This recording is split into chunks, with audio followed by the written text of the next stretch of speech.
नमस्कार, मैं Vineet Mishra top study point से आपका बहुत बहुत स्वागत करता हूं।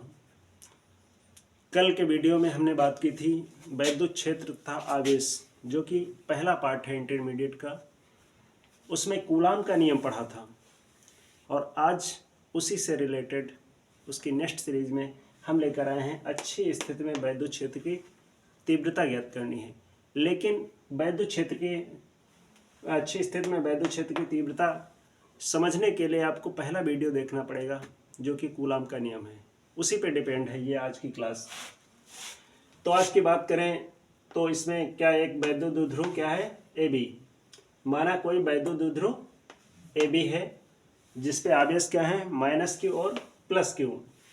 किसी ऐसे परावैद्युत माध्यम में स्थित है, किसी ऐसे परावैद्युत माध्यम में स्थित है जिसका परावैद्युतांक K है। इसके मध्य बिंदु O, ए बी द्विध्रुव के मध्य बिंदु O से R दूरी पर कोई बिंदु क्या है, P है, जहां पर वैद्युत क्षेत्र की तीव्रता हमें ज्ञात करनी है। तो ये मध्य बिंदु O से P के बीच की दूरी कितनी है, R है। और हमारा जो द्विध्रुव है इसकी कुल दूरी है 2L और मध्य बिंदु से L ये हो गई और L ये हो गई। तो जब हम बिंदु A से P तक की दूरी निकालेंगे तो उसमें क्या करेंगे, R + L, क्योंकि R जुड़ जाएगा। और जब हम B बिंदु से P तक की दूरी निकालेंगे तो R उसमें से L उसमें से माइनस हो जाएगा, क्योंकि मध्य बिंदु से P तक की दूरी R है तो B से P तक की दूरी R - L हो जाती है। तो आइए देखते हैं +Q आवेश के कारण वैद्युत क्षेत्र की तीव्रता। +Q आवेश के कारण वैद्युत क्षेत्र की तीव्रता निकालनी है तो हम कूलाम के नियम में पढ़ चुके हैं पहले। E बराबर, इसमें वैद्युत B के लिए निकालेंगे तो E1 मान लेते हैं। E1 बराबर 1/4 पाई एप्सिलॉन नॉट K और Q/R-L। ये विद्युत आवेश +Q के लिए निकाल रहे हैं, जिसकी दिशा क्या है, B से P की ओर है, B से P की ओर है। अब अगर हम बात करें -Q आवेश के कारण, वैद्युत क्षेत्र की तीव्रता ज्ञात करनी है तो इसको मान लेते हैं E2।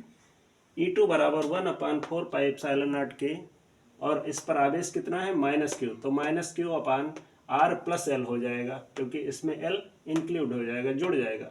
इसकी दिशा है P से A की ओर। समझ गए। अब आगे बात करते हैं परिणामी तीव्रता की। तो परिणामी तीव्रता बराबर होता है E बराबर E1 + E2, E1 + E2। चूंकि यहाँ एक आवेश क्या है, माइनस का है और यहाँ पे E1 is greater than E2। चूंकि E1 ग्रेटर किससे है, E2 से, तो E बराबर E1 - E2।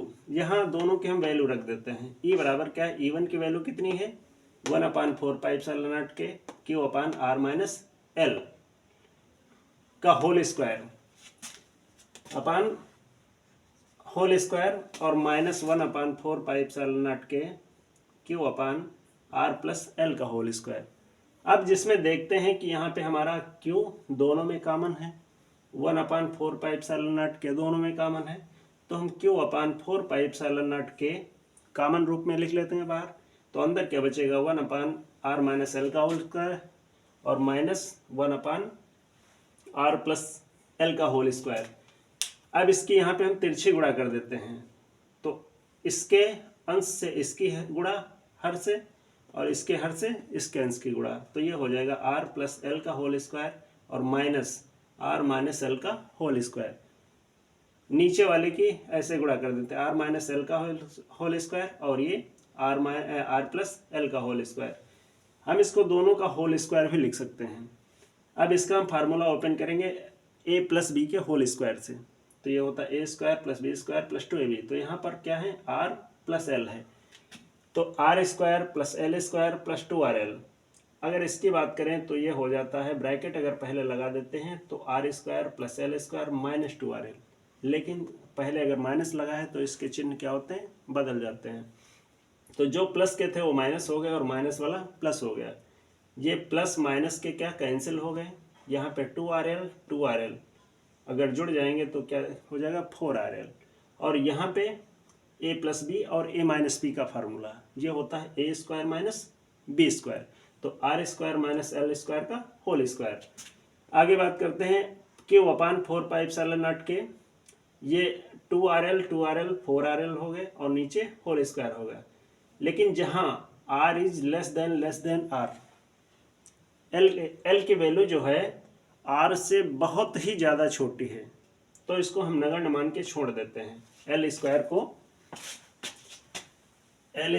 को नगण्य मानकर छोड़ने पर, तो आगे देखते हैं कि E बराबर क्या हो जाता है, क्यू अपान 4πε0 के, यहाँ पे 4RL है तो 4RL को 2R इंटू 2L में हमने इंक्लूड कर दिया, तो R से एक पावर इसकी कट गई, यहाँ पे होल स्क्वायर था तो ये 2 दूना 4 हो जाएगी इसकी घात, तो एक घात कट गई, यहाँ 3 बचे, तो E बराबर 1/4πε0 के। अब यहाँ पे चूंकि 2QL बराबर होता है P के, तो यहाँ पे वैल्यू हम 2QL, ऊपर कितना बचेगा Q और ये 2L, इन दोनों की जगह हम कितना मान रख देंगे P, तो 1/4πε0 के, और ये 2 पहले से लगा हुआ है तो 2P/r³। जहाँ हम